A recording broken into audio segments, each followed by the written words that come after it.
Am I the a-hole because I didn't tell my friends with benefits that friendzoned me that I was getting married? I know the title is stupid, but it's accurate. I had a friends with benefits, Lisa. I caught feelings and asked her if we could be more.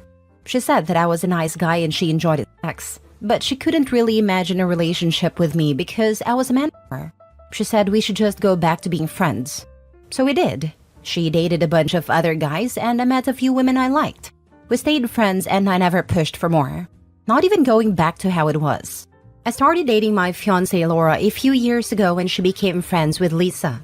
She knows about our past relationship and she is okay with it as long as I respect her boundaries, which I always have and will. We got engaged last weekend.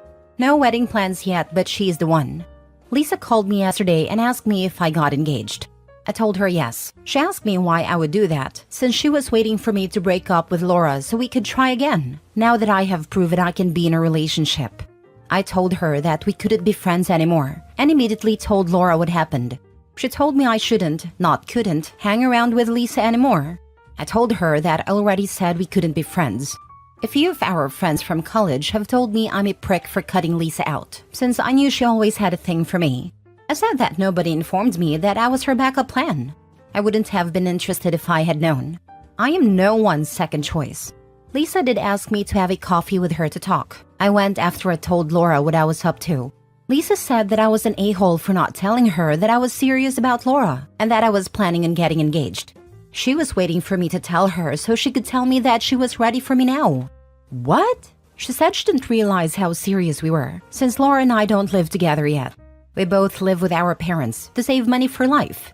My folks are semi-retired and spend 9 months of the year away on vacations. Laura's parents are happy to have her there to help with her younger siblings. I know I made a right decision cutting her off, but I'm wondering how the heck I was supposed to know. I'll be honest, if Lisa had told me the first year of my relationship with Laura that she was ready, I might have considered it. Laura and I were dating but not serious. How is it my fault if she never informed me? Now for the top comments. Not the a-hole. She tried to keep you as an insurance future. Tough luck for her. You moved on. Congratulations on your engagement. Thank you. Yeah, it's just weird. How was I supposed to know she had a plan if she didn't share it? You had no chance. She's just angry and tries to guilt you. OP, remember it this way. You never had a real shot. Don't try and rewind that tape in your brain. You asked her to be in a relationship. She declined. You found a lovely girl who wants you as her number one. Full stop. Not a-hole. It's not. Also, she was lying. Waiting for me to break up with Laura so we could try again now that I have proven I can be in a relationship? Come on, man. Her words, not mine.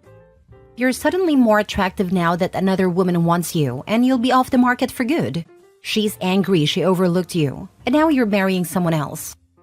Yes, it's called pre-selection. Friend with benefits didn't want OP for anything serious until another woman got with him. Friends with benefits suddenly saw OP as a viable choice because Laura saw he was a viable choice. It's the same reason why some people will go after a married person. If that person is happy with them, then I'll be happy with them.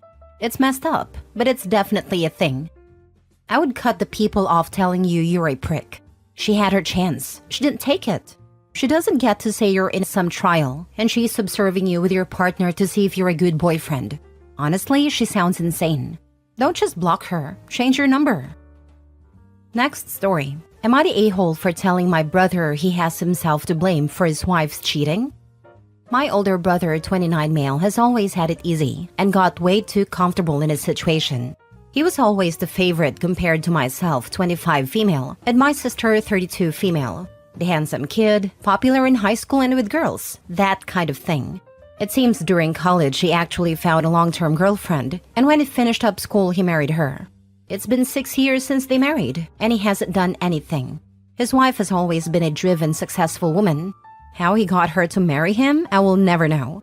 Since they married, he has not worked. They don't have kids. He barely does anything around the house, which he outright admits. He has gained a considerable amount of weight, developed a crippling porn addiction. He's way too open to admitting it. It's awkward. And spends his days with that or gaming. My brother got too used to gliding through life because he was always the pretty and fun guy.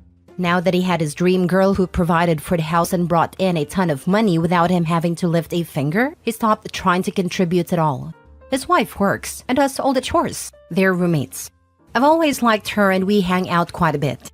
About 4 years ago, she started doing anything she could to fix the relationship, since of course my brother manipulated her into believing it was her fault. She tried to set up therapy appointments, go to gym more, encouraging him to go to the gym, tried intimacy more often, cut back hours to spend more time with him, bought him expensive things. She spent years trying everything she could to fix things, believing it was her fault. He didn't try a single thing, outright rejected therapy, mocked her weight even though she practically has a supermodel figure, insisted his weight was fine, refused to lift a finger for the house, and kept blaming her for the way things were, saying if she tried more, he would be better. 3 years later, she was still coming home to him watching porn in a dirty house while she cooked and cleaned. 3 years of her working herself to the bone, only to come home to an emotionally abusive husband who beat her down, while she tried everything to fix her marriage. Last year, she decided she wanted a divorce. My brother became hostile and promised to drag it out and take as much as he could, as apparently they have a prenup that he somehow got her to agree to. I know very little about divorce laws, especially in our state, except for that we don't live in an at-fault state. But according to her, if she tried to go forward with it and he got petty, he could take a lot from her. Everything they have is because of her, so she decided against divorce. She was trapped with him and accepted it, against mine and others' objections. I guess by then she was over his BS.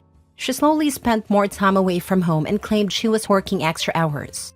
She didn't bother him about therapy or his weight. She actually pretty much stopped interacting with him. She didn't cook anymore. She didn't clean anymore. It didn't take long for her to admit to me she was spending quite a bit of time with other guys and girls. She never brought any home, but was staying out late quite a bit. My brother didn't notice, and I didn't care. For years, she was a beaten-down shell trying to appease someone who didn't respect her. Now she was lively, happy, outgoing, and everything she used to be. I'm not happy about her feeling stuck with my brother or the concept of cheating in general, but apparently it works for her. It didn't take long for him to find out. Apparently, there were a lot of people she was meeting. He was livid, demanded she stop, and threatened divorce. She didn't care. She told him he knew where the door was. It was her home solely, and she was allowing him to stay out of obligation. She told him she would gladly stop if he agreed to a fair divorce without him fighting it, and that she was showing decency as a provider and a wife by not bringing her partners into their home. The thing is, even if my brother got his way in a divorce, he knew that money would not last at all, and without any work experience in the shape he was currently in, he would be screwed. He was an overweight slacker who barely had anything to his name. Prenup or not, now he was stuck. And so that's how it's been for nearly a year. She barely comes home anymore, and the list of affair partners has only gotten longer. My brother has tried going to the gym more, picking up a part-time job, cooking, but it's too late. He had years to fix this, and only chose to change when his back was against the wall. He's been begging me to make her stop, and to give their marriage a shot. I told him he is a moron who only has himself to blame. If you beat down a patient and caring person long enough, they will absolutely mess you up. He needs to just accept a divorce in her favor and learn from this. He didn't like my answer at all and hasn't talked to me for a couple weeks. Not a-hole. People can't treat someone like that and expect no repercussions. Normally, I say get divorced first, but he was actively obstructing divorce. Not the a-hole, and so is your sister-in-law. She is actually smart in getting him to become active this way, making him less dependent on her money. It takes a mountain for me to agree that cheating was acceptable morally, but this is it exactly. Once he blocked the divorce and manipulated her, screw it, all bets were off. At this point, it kind of feels like it's only cheating in a technical sense.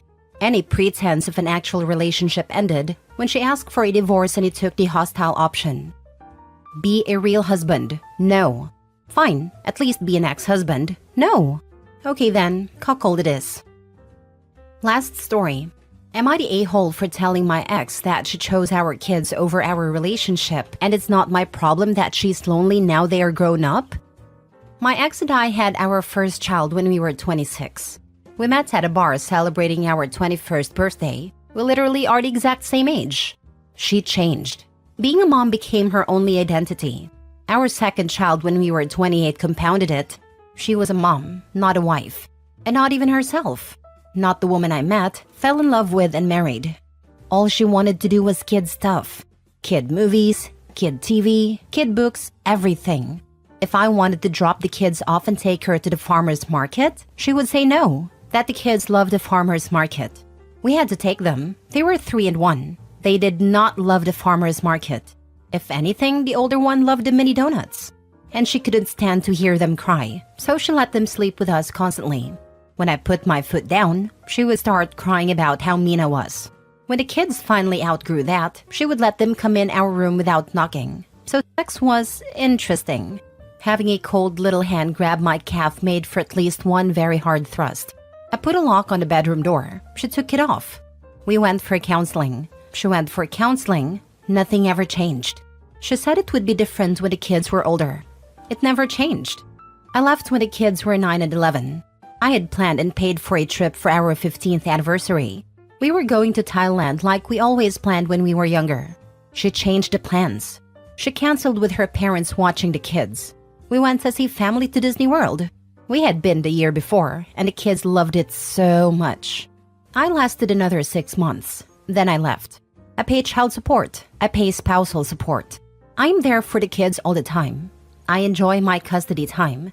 I go to their extracurriculars on the days I don't have them. I have rooms for them in my house. I met someone new a year later. We got married a year after that. We had our first child 2 years after that. She is an excellent stepmom, and the kids were polite and friendly with her. They were grown up and they had a mom, so she is more of a trusted adult. The kids are 16 and 14 now, and they're sick of mom's attention. They're spending more and more of their time at my house. I love having them over. And here they understand what privacy and personal space mean. My ex is lonely. She devoted her life to her kids, and she expected them to be around her forever, I guess. She has dated other men, but she refuses to prioritize them in any way over the kids. An example, one guy lasted 6 months. He wanted to take her away for the weekend. She couldn't because the younger one had a soccer game. It was my weekend. The guy had checked with me that I would be attending and not just leaving the kid at the field. I was. She refused to go and showed up at the game without him. That was the last I saw him. She is getting angry and bitter that I left her alone to go start a new family with my child bride. My wife was 30 when I met her and I was 38. I wasn't exactly robbing the cradle. I told her that she wanted that in life, that I gave her every opportunity to be my partner, and she said she would rather be a mom. She said that wasn't true, so I asked her to prove me wrong, to tell me when she put our relationship above the slightest inconvenience to our kids. She couldn't do it. I reminded her that she passed up a weekend with her boyfriend to go to a soccer game. She said it was important. I said that adult relationships are also important. My wife thinks that I was harsh but fair. Our child sleeps through the night in her nursery though. Now for the top comments. Not a-hole. As a child of a woman like your ex, I got to see firsthand what her decisions to never ever leave my side to do anything with my dad alone did to their marriage. It was horrible and hurt him so deeply. It was also incredibly suffocating for me, and I resented the heck out of being the whole beginning and the end of her world. It's great that your kids are able to see and appreciate the difference in lifestyles and choosing to spend more time with you. She's going to be in for a world of serious hurt if she doesn't learn and refuses to back off of them once they are ready to fly the nest. Not a-hole. I knew a person who literally fell apart when her children started school. She would ask to stay in their classroom and sit at the back, and it was a total mental breakdown she had. She would be the one wailing when the kids had to go into school each morning. In the end, after her husband had a meeting with them, the school eventually let her volunteer so she would be near, but they quickly insisted she wasn't allowed in their class. Yet she was in the school, and would monitor breaks and lunch to be there watching them. It wasn't healthy at all for her or the kids. Yet it was just accepted, and everywhere she went, excuses and exceptions were made for her, as she was known not to cope without the kids. When they were in secondary, she did get a job. But I think that as her husband and doctors pushed her to do something to distract and occupy her time when they were away from her. However, she would come into work late as she was just checking on the kids or would leave partway through her shift to take them a treat for lunch. It was ridiculous that her employer didn't sack her. It was the kids I felt sorry for, 2 boys. Even in older teenage years, it was like they'd been conditioned to see her as fragile, and that they just had to make allowances for her and put up with her forcing herself in every area of their lives. Yet you could see them fed up and sick of it at times, but knew their dad and other family would go mad if they try to have some space. Rather than upset the mom, the family would rather upset the boys. Yet she thought she was all they wanted and needed, so she didn't admit to herself when she made them uncomfortable or unhappy with her being overbearing. I honestly wondered what would happen when she discovers they are dating. She'd take it as an attack on her, I think. She'd take it as them saying she wasn't enough for them. I don't know, maybe she wouldn't like the girl, but she was so possessive and so they're my boys, my everything, my life that I doubt it. I always felt sorry for the boys and wouldn't be surprised if she actually tried to move in with them if they move out. That she would probably help them get their belongings in and appear with a bag of her own at her pillow and act devastated if they try to say no. I am certain any girlfriend would be measured off by her, and possibly by the boys. I wondered whether the boys thought all girls would wait on them hand and foot and put their wants above the girlfriend/boyfriend's needs in life, and if they thought that was normal and natural. It's clear any woman that entered that family would be basically dating the mom as well. That is, if she gets allowed that far by the mom at all. I also wondered about her husband, who suddenly became pushed to the corner in their home and lives as soon as she had their first. He never seemed to mind, and pushed for the boys to just accept it to make their mom happy. I do know there was a fight as the boys got older, to get them to sleep in their own beds and rooms by the husband. He was sick of being pushed out and being uncomfortable, and had ranted to some friends about it. But it was all weird and messed up to me.